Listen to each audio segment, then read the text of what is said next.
Hey everybody, thanks for stopping by.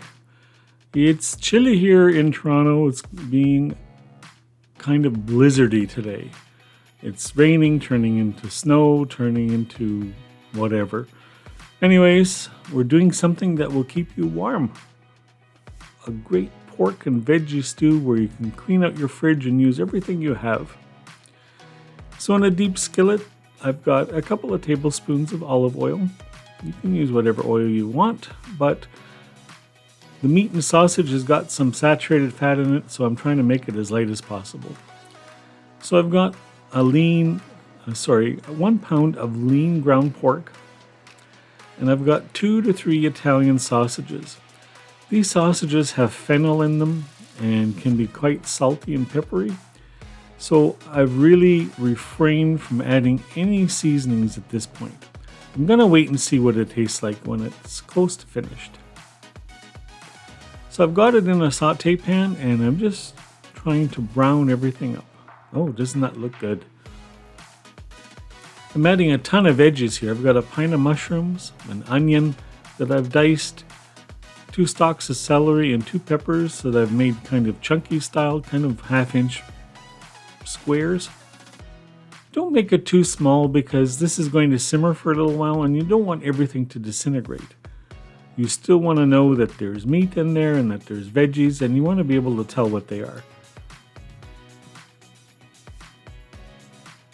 So we get everything in the pan and we're trying to saute this all a bit, bring out all the flavors and natural sugars of the vegetables. If you are vegetarian, you can certainly skip the meat and use soy protein. It works just as well. Now I'm going to add 2 jars of passata, which is basically crushed tomato. If you have canned crushed tomato, you can use 2 of those instead. I've rinsed out the jars with a little bit of water so that I get all the goodness from that passata out, and to loosen it up a bit with some extra liquid. You could use veggie stock or meat stock with this as well. I've stuck to water because I think the tomato is rich enough on its own. There's everything simmering away. It's going to take 20 to 30 minutes to simmer and get the veggies kind of tender crisp and make sure that the meat is cooked through and that the tomato sauce is all bubbly and yummy.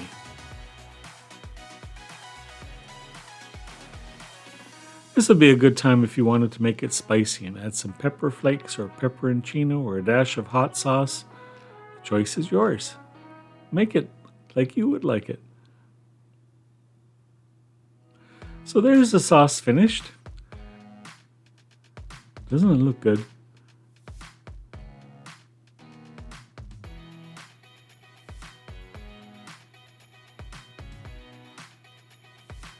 Serve this on some rice or definitely on some pasta.